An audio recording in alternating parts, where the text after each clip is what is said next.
Hello and a very warm welcome to everybody who's joining today's guest webinar, which is the role of unconscious bias in values-based coaching. We've got lots of people joining us today from many different countries, and as I'm speaking I can see that we've still got some people logging in. So just in case we've got some people who can actually see the screen changing but who might not be able to hear us, I'm just going to highlight this audio connection button here on the WebEx Event Centre, and just so that people can check their audio settings there. And although everybody's lines are muted automatically, we'd love you to connect with us and join in the conversation. And I know that Emma, today's guest presenter, she's got some questions to ask you.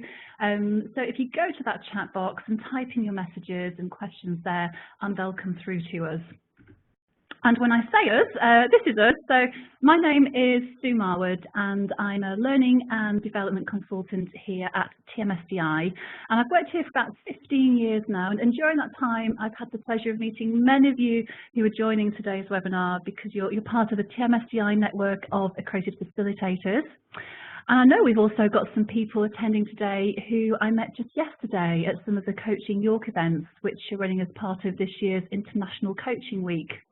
So coaching is certainly a theme of this week, and in many ways the timing for today's webinar, it just couldn't be better.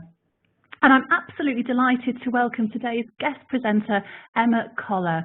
And Emma, she's very much back by popular demand, and it's about a year ago since Emma ran another guest webinar for us around coaching questions with impact, which proved a big hit with our network. So we've invited Emma to come back and run another webinar for us, and I'll now pass across to Emma to tell you more. Oh, thanks very much, Sue. It's always nice to know when you've been invited back that you've done a good job the first time around. So being invited back is always a good thing. Fabulous. Yeah, during Coaching Week, really great to be here. So my name's Emma Coller. I run a company called Considered Coaching and Training, providing people who want to be coaches and mentors training around how to do that, and I also coach people as well. So today we are going to be looking at the role of unconscious bias in values-based coaching. So what we're going to look at, we are going to be talking about how we explore individual development of norms, values and beliefs, so actually how they are developed for each and every one of us. We're going to be looking at how those values drive behaviour. We're going to be talking about personal and business values. We're also going to be looking at the difference between conscious and unconscious thinking, and within that, what unconscious bias is all about. It's a pretty new term that is used quite often, but what does it actually mean? We're also going to think about how that affects our patterns of thought and our thinking, and how, as coaches, we can challenge those patterns of thinking for growth and development for our clients. So I just want to start off by thinking about where our norms, values and beliefs come from. So here we've got a very beautiful sunflower. So what I'd like you to do is just think about a flower that represents you. So I'm going to ask Sue to think of one that represents her, or that can be a tree, but basically something that's got roots. So it's really one of the things that I often get my clients to do is to think about a flower that represents them. I really love metaphors, and this is a bit of a visual metaphor, really. So just thinking of a flower that represents who you are in the world. So Sue, what would your flower be? The image that comes to mind straight away, Emma, is I would say a cherry tree. Ah, yeah, cherry tree. Is that with lots of blossom out there at the moment? Yes. Gorgeous.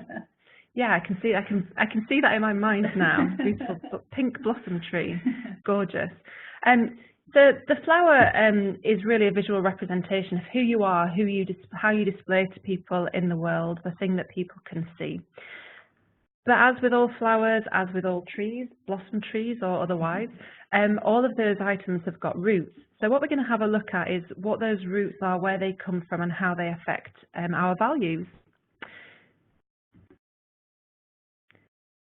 So just thinking in terms of values then, what is a value? A value is something that is held as an important worth or something that's useful to us. It's a principle or a standard of behaviour. It's often seen as being the judgment of what's important in our life.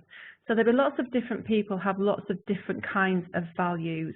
I always ask people for their values, what they are. and we all hold different values dear to us, and we're going to have a look at where they come from. The other thing that underpins our behaviour, the thing that we can see in society, our flower, are norms. So norms are something that are usual, typical or standard. So norms that we have in society. Of course, they'll be very different depending on where we're from. Cultural norms vary from place to place.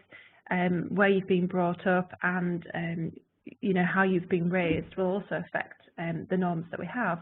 And within society, we have written and unwritten norms. So written norms might be things like law, legislation.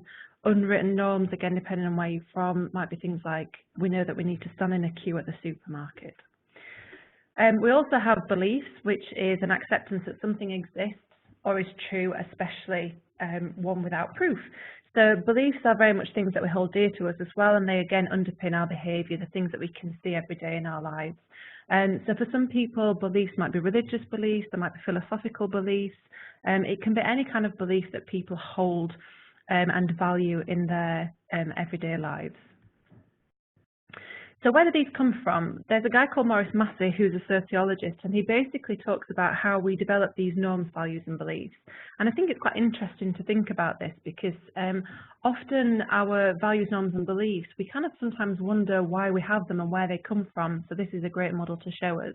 And Massey says that between 0 and 7 we go through what's called an imprinting stage, where the people who are around us, our world is quite small between 0 and 7, so often family members, carers, schools, nurseries if you went to one. The people around us at that point often are imprinting values, norms and beliefs on us. So if we think about things like saying please and thank you, even with my own children now, I remember as very small children, if I was giving them something, I would kind of look at them and say, what do you say? And they'd say, yes, please may I have that, or thank you. So we kind of imprint these values that we hold dear onto our own children, and the same thing's been happened to us. So we have all of these values, beliefs and norms that are going on within our own culture and society around the people who are raising us, and they're imprinted into our brain. Between 8 and 14, we go through a modelling phase. So our world gets a little bit wider and we start to model some values, beliefs and norms that we see in society. So it might be from going to school or in the media, people that we value. There might be academics that we're really inspired by, or authors, sporting people, all of those kind of people that really influence us. And they can really affect how we feel about who we are. And then between 15 and 21, Massey says we go through a socialisation period. So this is where our world gets much wider. So here we could be still at school, we might be going to universities, colleges, we might be moving into the world of work, or we could be married, we could have our own children between these ages as well. And again, our values, norms and beliefs start to sort of change. We can start to think differently about what they are, and we become a little bit more conscious about which ones we hold. But again, they're kind of very much put onto us. We don't really consciously think about them. It's a process that we go through. You're making me smile here, Emma. I'm just recalling my youngest daughter when we're thinking about imprinting, who's just turned 8, and I did all the please and thank you. And the other day, I asked her something and I forgot to say please, and she turned around to me and said, Mummy, what do you say? You missed off your please. So it's still imprinting on me as I'm a little bit older now. Yeah, absolutely. And I think that's true. So at some point in our past, these things happen and we become conscious. We know that we need to say please and thank you, and that's a really great example, because often for children, we have to remind children, these are values of ours and you need to say please and thank you. She's reminding me. Yeah, and then at some point, as we get a bit older, we forget that actually we need to do those things and we just do them automatically. They become part of our unconscious processing. But what's really interesting out of that is that often what you do see is the behaviour that supports those values. So if someone doesn't say please or thank you when you give them something, even as an adult, some of that micro behaviour, maybe just the look, the raising of the eyebrow that you might see, that actually gives us a clue to where people's values sit. So another thing as well, our experiences. We obviously have them all the time. Some of them are positive and some of them are negative, and so they underpin the values, beliefs and norms that we develop as we go through society. So every time my son says please and I give him something nice as a reward, he's going to continue to say please. Obviously if I hit him with a stick every time he said please or thank you. He's not going to have such a great experience and think something differently about it. So of course, for everybody, each individual person, their experiences will be different around each value, norm and belief. And that's very much dependent on who's around you at any one point. The culture, the country in which you're raised, all have a big impact on how we view those things and how they subconsciously process the behaviour that we display every day. So it's really interesting to think about when we're coaching people. And again, thinking about our own values, norms and beliefs and how they can impact the coaching conversation that we're having. But this really is just about understanding where they come from. Okay. So there's our flower. It's the thing that we can see, and it's underpinned by the roots that are held very deep. For each and every one of us, it's a really normal process, the way in which we develop. Okay, so here are a list of values, because always asking people for values, just a great list that I found on the internet.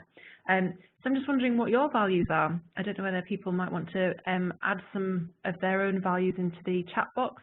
Have a think about which ones you hold dear, which are your personal values.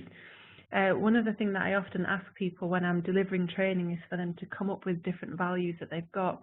So actually to draw the flower, make them draw out, say make, that sounds dreadful, but ask them to draw a flower that represents them, whatever that might look like, or a tree blossom, and actually get them as part of a coaching conversation to write the norms down, write their values and write their beliefs.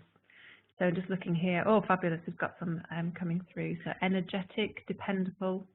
Just whilst we've got some of those coming through, we've got a couple of people asking about slides and if they're going to be made available. We'll send people a handout of the slides. So we'll send you some of the visuals if that helps. Okay. Great. So some of the values, we've got manners, integrity, a few with integrity, consideration for others. Yeah, great values. Integrity is often one that comes up. Saying thank you, yeah, manners is a great one. Really kind of instilled in us from very early childhood, I think. Great value, particularly that we have, I think, in the UK as well. Politeness, you know, one of those kind of unwritten norms, if you like. Often people standing in queues in supermarkets is a good one.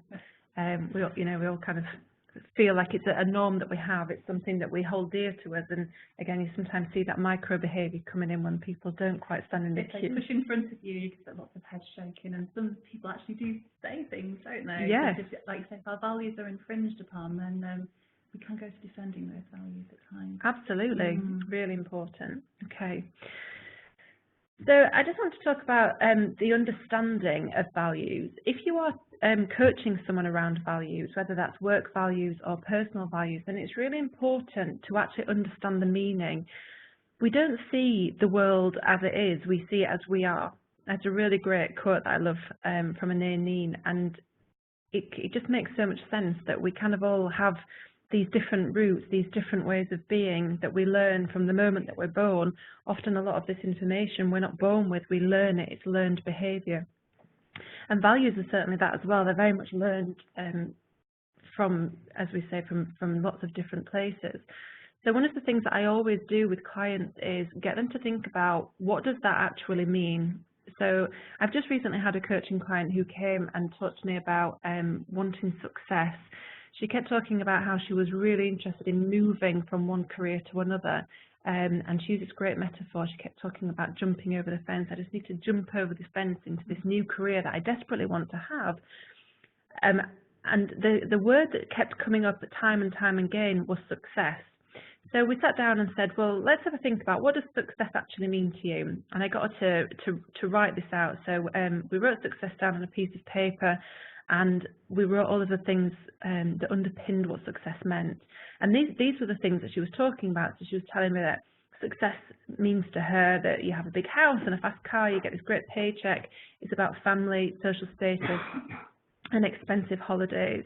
And actually what was really interesting is that as she was doing this exercise, she kind of suddenly looked up at me and she said, actually, this is not my vision, my version of success. And I said, tell me more. And she said, this is my dad's version of success. And suddenly it was like the light bulb came on, and she realised that success meant something very different for her. So we redid it.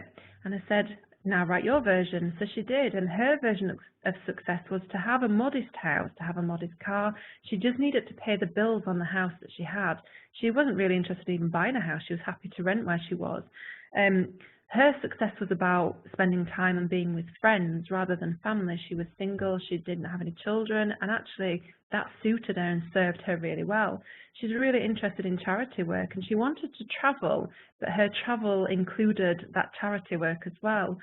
And when she recognised that success meant something very different, and actually she'd been striving her whole life to be successful through somebody else's version of that, it made sense to her that jumping over the fence was possible, because actually she didn't need to have the great big paycheck and the great big house.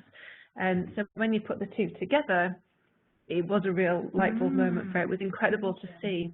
So it's really important when we're talking to people about values that we actually understand what they mean for each individual person, really get to grips with what that is. The other thing that I wanted to think about as well is that values are very context specific. They're almost on like a bit of a sliding scale. So one of the things that I often get to do with my clients, particularly when I'm teaching them about coaching, and yesterday actually I was in Norwich, absolutely beautiful place, and I was delivering an equality and diversity course, and again talking about values. We actually looked at this yesterday. It's quite an interesting process. So we talked about honesty. People said honesty is a massive value for me. Often people do come out with honesty as a value. So I said, well, would you go into a shop, if you're honest, would you go into a shop and put a chocolate bar in your coat pocket and walk out and leave the shop without paying for it? And of course everyone said, no, absolutely, we wouldn't do that. We're very honest people. So we looked at the definition of theft, and being a retired police officer, a bit nerdy regarding legislation. So Section 1 of the Theft Act of 1968 says that theft is to dishonestly appropriate property belonging to another with the intention of permanently depriving the other person of it. That's the definition. I'm quite impressed I can still remember that. So yeah, obviously we all know that taking a chocolate bar without paying for it is straight up theft, and people talk about honesty as a really important value that they have.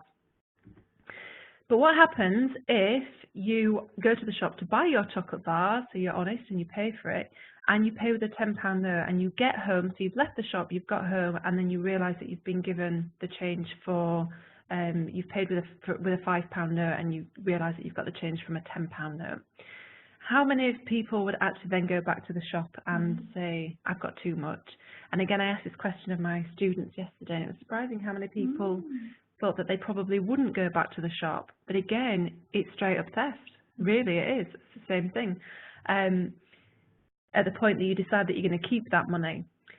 But what was very interesting out of that conversation was that people were then talking about it would depend on the shop. So if it was Mr. Tesco, I probably wouldn't go back, but if it was my local shop, I would, because values are very context specific. There's a sliding scale. I always remember going for dinner at a friend's house, and he'd been out to the shops, he'd bought some new cups, and while he was serving us, he realised that he'd only paid for 2 and not for 4 of them, and there was this whole debate that went on about whether he should take them back. But again, you know, his value was such of honesty that he said, no, I have to go back and pay for the other 2 cups. And again, you know, this is a classic one, isn't it? The self-serve. How many people have gone through here and realised that actually they haven't paid for certain items? I wonder how many of those people would actually go back and repay. So values are quite context specific. So it's really interesting when you think about values as to what behaviour will actually be displayed by people. We've got some comments coming in actually, Emma, people talking about each of those values. The first one, Peter says, he's used a very interesting process where a person writes down the negative and positive qualities they perceive in their parents, then highlight the ones they recognise in themselves. Oh, that's fun. Yeah. And then they can be asked to burn the paper which the perceived negatives are written on. That's a great thing to do. Yeah. What a good exercise. That's really interesting, because often a lot of the qualities that we possess now, the values and the beliefs, they often really just don't serve who we are right now. They're just so deeply embedded that they don't serve our thinking as it stands. So that's a really great way of being able to get people to think about which ones do serve them and which ones don't. I love the idea of burning the paper. Yeah. And then we've got another comment from Robert when we're talking about the cashier and giving the wrong change. He said, if it's an unintentional and a mistake of the cashier, is it theft?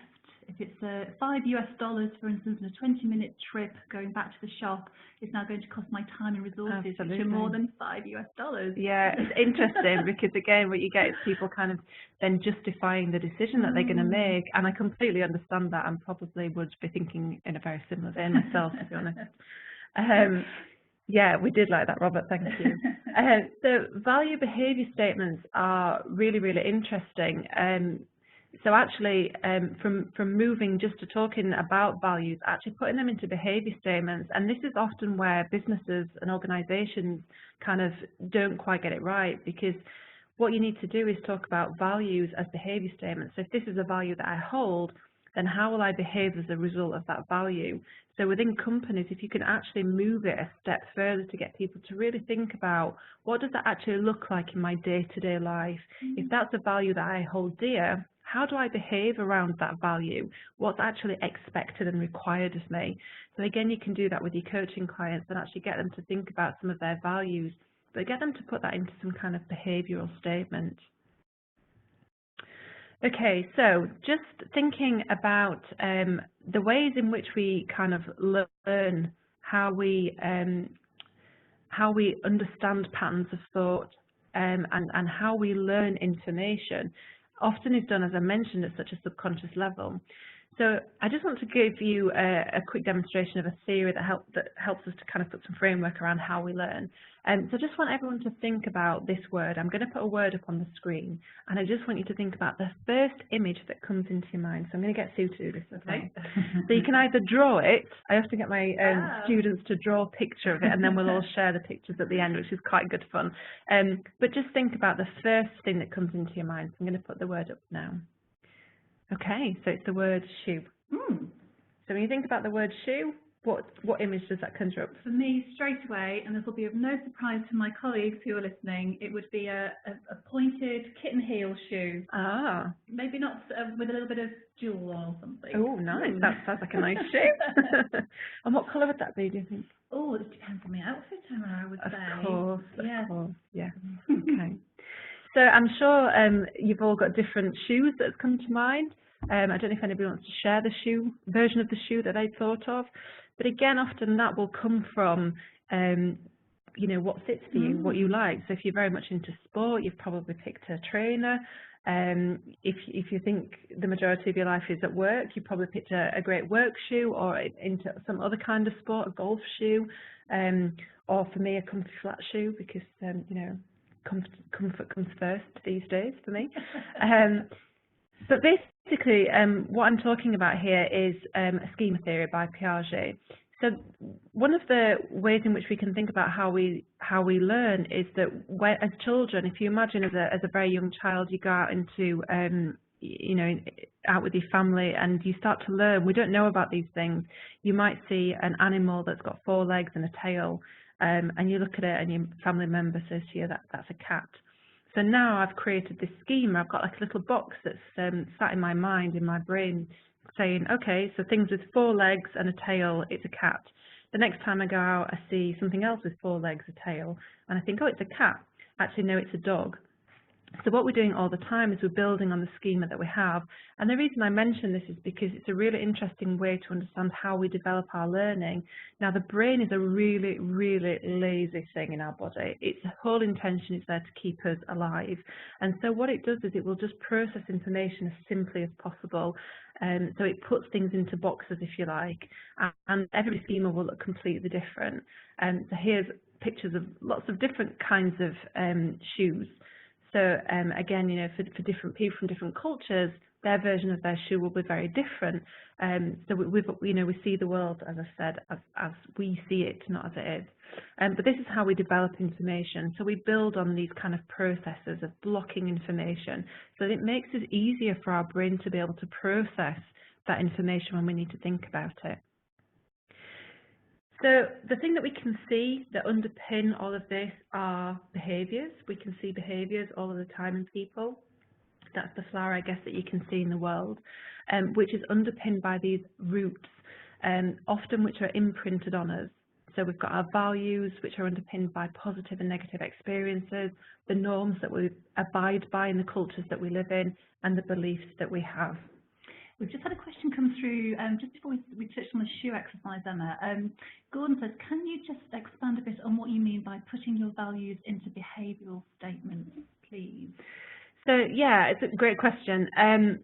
So basically what you need to do is, if you're talking about, for example, integrity was one that came up, integrity as a value. If you're within a business context, what does that actually mean in terms of how you want your staff to behave? So if you want your staff to behave with integrity, what kind of behaviour do you expect to see from them? So rather than just saying integrity is one of our values, you create a whole language around what do we want that to look like in our organisation, so that when people are making decisions in the business, they know what that looks like as well. And actually by getting people to stand up and say, this is one of our values and this is how my behaviour is going to support that value, you start to bring people on board. They start to believe in the values that are there, instead of them just being a list of values that we've got in the business, which often is the case as to what happens, but actually getting them to think about how do we want to behave as a result of that value. Right, so bringing them to life in a positive way. Yeah, that's great. Yeah, bringing them to life. That's what you're doing. And the point that you do that, you implement it, you take it a step deeper, which is a really great way of doing things. And Gordon says, thank you, Emma. Got it. Creating common understanding of values in practice. Yes, yes. Excellent. So in terms of behaviour, the other thing that underpins our behaviour are our emotions. So there's been lots and lots of work done in relation to emotions, and one of the kind of the most famous ones, I guess, one that I really like is Paul Ekman's work, and he talks about us having 6 basic emotions. And again, this often underpins our behaviour, the emotion that we feel at any given time. And what's interesting here is that I think in our society we've kind of developed this idea that there are positive and negative emotions. And even looking at them, you'll probably distinguish some of them as being positive or negative. And we always feel the emotion before we feel the thought. So the emotion comes before our thinking, because it's evolution's way of making sure that we stay safe. So if there's a fire, we move. We feel the fear and we move. We get out of that situation. So they're there to serve a purpose. And I really love mindfulness. I'm going to talk a little bit about mindfulness. But mindfulness is a really great tool. But often what you'll find are people saying, you know, let's not be, don't hold on to the emotions, let them go. But actually I think that what we need to be doing is looking at those emotions and trying to understand how they serve you. What is that emotion trying to tell me? If I feel anger, why am I angry? What is it trying to say to me? So hold it, but the key thing is helping people to understand that we need to be the ones that control those emotions and not allowing those emotions to control us. So it's important that we don't allow the behaviour that we can see be ruled by the emotions that we feel, but actually be mindful of them and understanding that they do serve a purpose. Then we can reframe them into real positives. All of these are positive emotions. They all are there to serve a purpose. So I'd like us to think about emotions as well. I think that's really important when we're talking to people about how they feel about stuff in terms of coaching. And again, you can use some of these words to try and help people, you know, just to put some language around how they're actually feeling about stuff, because sometimes it's difficult to find the language to express the emotion that we feel. Okay, so in terms of our flower then, we've kind of looked at that bottom element where our roots are, which is very much unconscious processing. At the top of that is our conscious processing. So our brain's almost split into 2, if you kind of like to think about it like that. I'm sure it's much more complex than that. Certainly don't know a massive amount, but in terms of our conscious and subconscious brain, our conscious brain is very volitional. It's about making choices about particular courses of action. It's about consciously setting goals. It judges results. It's very open. It can think abstractly. It's about interpreting information, and it's got a short-term memory, conscious.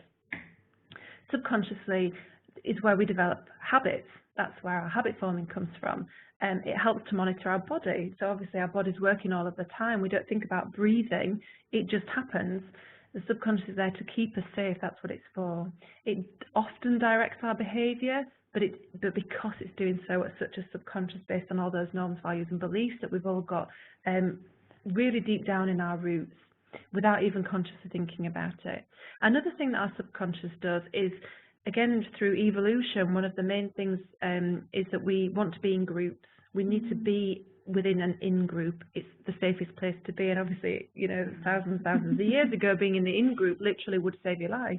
But our body's still thinking those ways. Our mind still thinks in that way, which does sometimes make it difficult, especially with social media, etc. Now, our groups are much wider. They can be literally worldwide. We've got people all over the world here.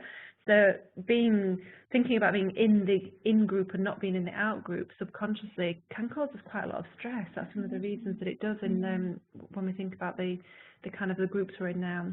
It thinks literally, and it forms part of our long-term memory. It's very much our long-term memory. So if you imagine that as being like a computer, so this computer's running all of the time, constantly going on in the background, all of these unconscious processing going on, the way in which we think, it's developing our thought process all of the time. And we often don't really think about our values until someone presses a button almost, and it brings up that value within the computer. So, you know, it might be that we've talked about manners as being a really important value to us, people saying please and thank you. It might be not something that you really think about until someone presses the button and, you know, you offer them something and they don't say please or thank you to you, that suddenly it kind of raises into the conscious and you think, actually, that was very rude.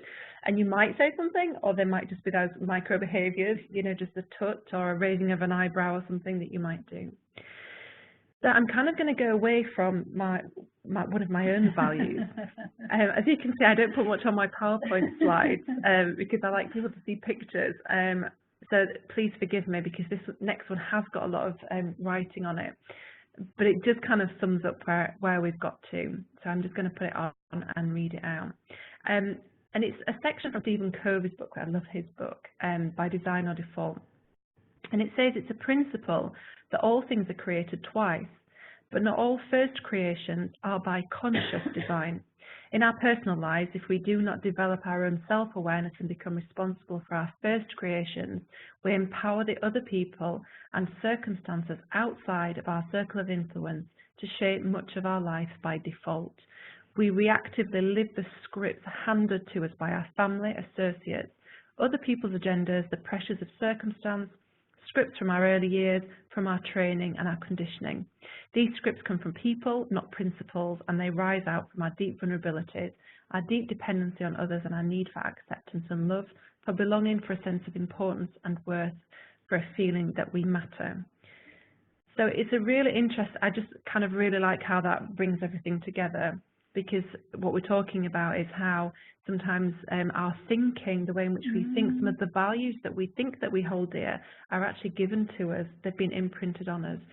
But what's really interesting out of that is, of course, we can make a conscious decision to change that. We can change the way that we move forward and look at the values that serve us, the beliefs, the patterns of thought that serve us and those that don't anymore. And that ties in nicely with what you said, an example before of the lady you were coaching. Absolutely. Because her father's values are imprinted on her, and then through your coaching conversation you unpacked that, and in fact she holds much different values. Really interesting way of it's a great example. So basically what we're talking about here is unconscious bias. So unconscious bias refers to a bias that we're unaware of. So this is the stuff that's happening out of our control. It's all of the roots that really kind of hold the flower in place to where they are. It's all of that imprinted behaviour which creates this unconscious thinking. Our unconscious processes 200,000 times more information per second than our conscious brain does.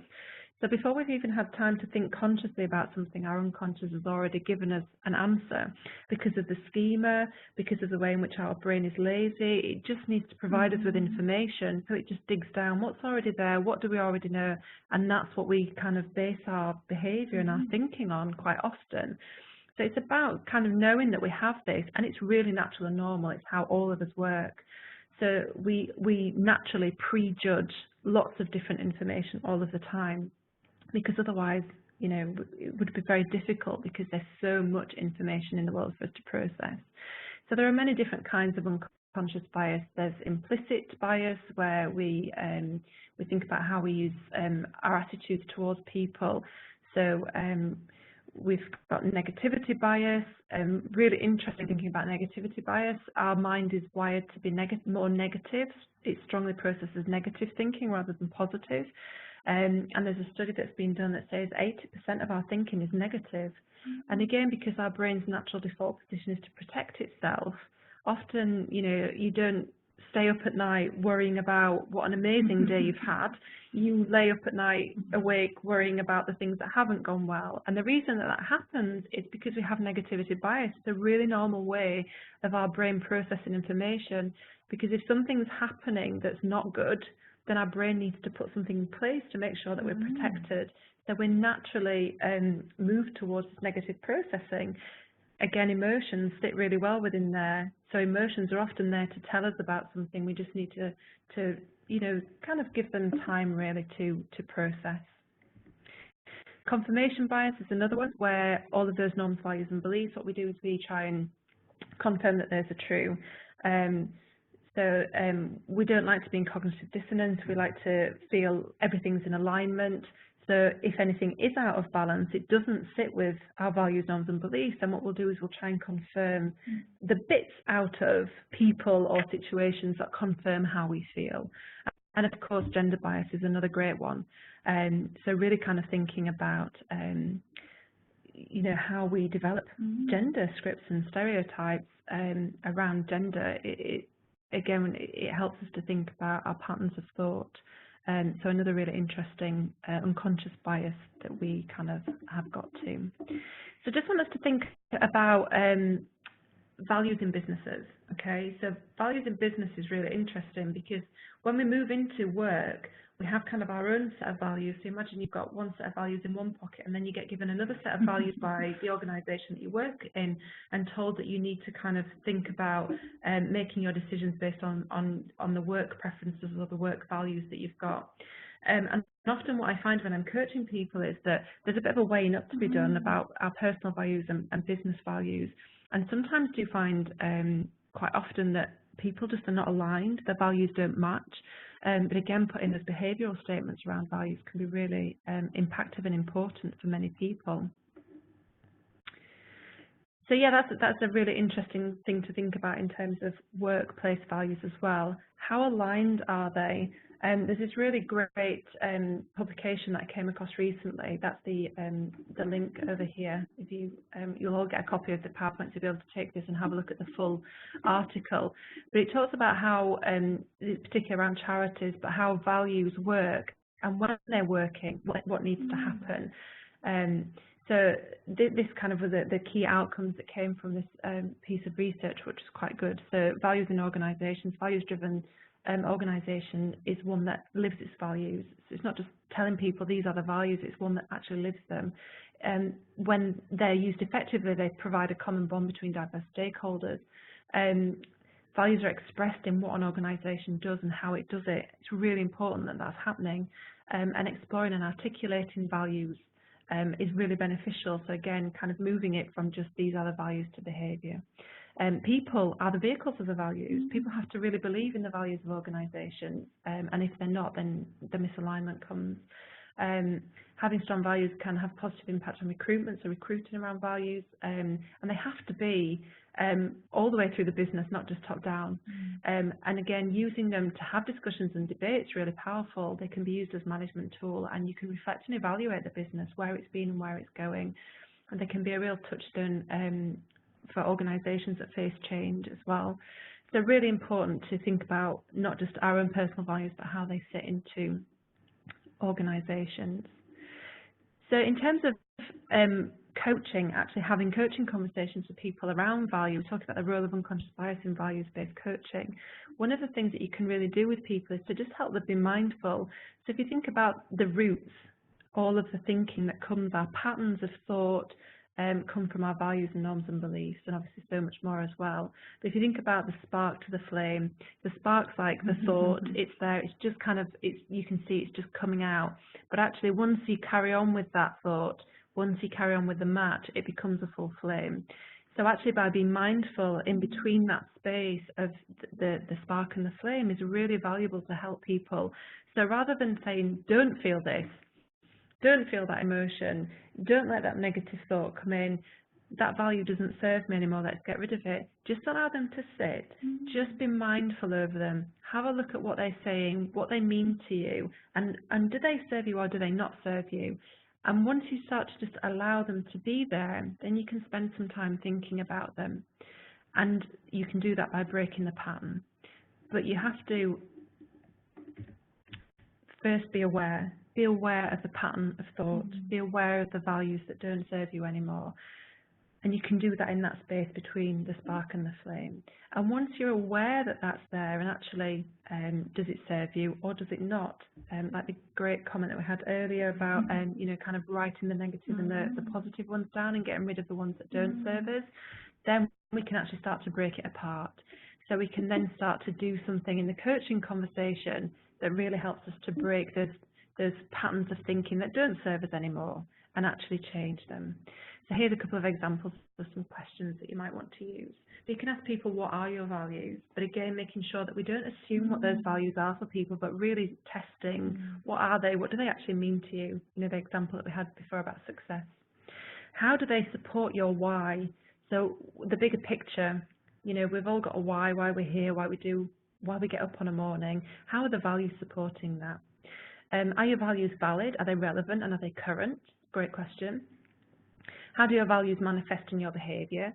And what is your real behaviour? And what would be the ideal values that would really reflect the real behaviour that you display every day?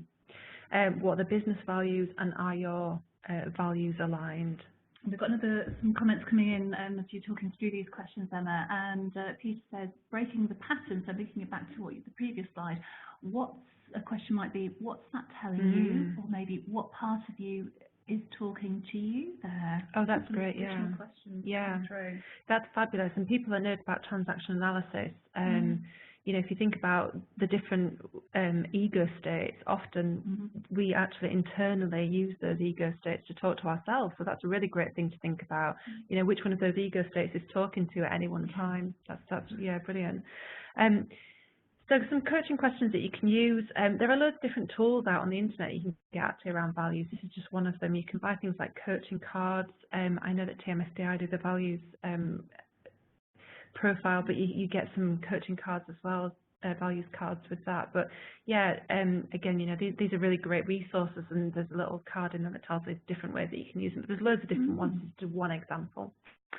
And this is a really great website. And actually what you do is, if you copy this and go onto it, what you can do is it asks you for your values. It gives you a list, and you have to kind of, you might start with 10, and then you have to get those down to 8, and then you have to get them down to 6. You have to really think about, actually, which of these values really do matter to me. So it's a really great way of just challenging our thinking around the values that we've got. And again, if you're coaching someone around values, whether they're personal or in the workplace, you could get someone to maybe even do this to start off and bring their results for you to have a conversation about. So yeah, that's kind of they're my thoughts for the day. lots of information there, I guess. So really kind of just thinking about the role of unconscious bias in values-based coaching. So I think what's really important out of that is knowing where those values, norms and beliefs come from, how they can be imprinted onto us, and sometimes some of those don't serve us anymore.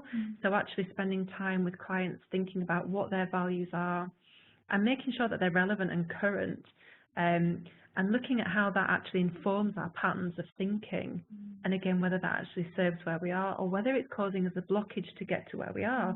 Like my coaching client on the success, you know, she was so held on to the value of her family that actually she didn't realise that she got her own, and just within that one session she was able to move forward. Yeah, and then kind of just thinking about our unconscious bias and how that works and where our thinking comes from, being mindful between the spark and the flame. Fantastic. So how can people find out a little bit more, Emma, about what you do? Well, actually, yeah, you can find me here. My website is www.emmacoller.co.uk, my email address, and I have a course running in June at Berkeley Hall near Wetherby. It's a course that provides you with all of the tools, the underpinning psychology and theory behind how to have professional coaching and mentoring conversations, irrespective of where you're working, whatever your field of work is. And as you can see there, it's currently there, it's at £900, and actually for this course we're going to be reducing that to £550, just to kind of support the coaching week as well, which is great. So if anybody's interested in that, then yeah, get in touch, get some more information, or just visit the website or email me if you want to know anything more. I'll be really happy to chat to people and connect. Super, thank you. So we've been answering questions as they've been coming through, but we've come to the end of the 45 minutes now, but we're happy just to stay online for another few minutes if anybody's got any further burning questions that they'd like to ask. Whilst you're thinking of those questions, Emma mentioned that, yes, we do indeed have the window on work values profile. So if anybody's interested in understanding more about the personal work values, this model looks at 8 different core value types, and the profile feedback really helps people to understand how the values influence the behaviour at work, and it really gives some important insights into how much energy do people put into defending their work values, and as Emma mentioned before, about how aligned are they with the team and the organisation's values. So if you want more information on this profile, there'll be a short evaluation form to complete if you have time once we close today's webinar, so just tick the relevant box and we'll send you that information on. Okay, so any questions coming through thus far? I think we've been addressing them as we've gone through, Emma. I was just looking at this one, which is really nice. I like the idea. It says suggest it's more accurate to think of conscious and subconscious as an iceberg. Yeah, I've seen lots of people talking about this from an iceberg perspective, because the subconscious is far bigger than the conscious part of it, so not a 50-50 split. Yeah, that's a really great way of actually having a kind of a physical representation of the conscious and unconscious thinking or subconscious, yeah, by using the iceberg theory. That's a great one. Super.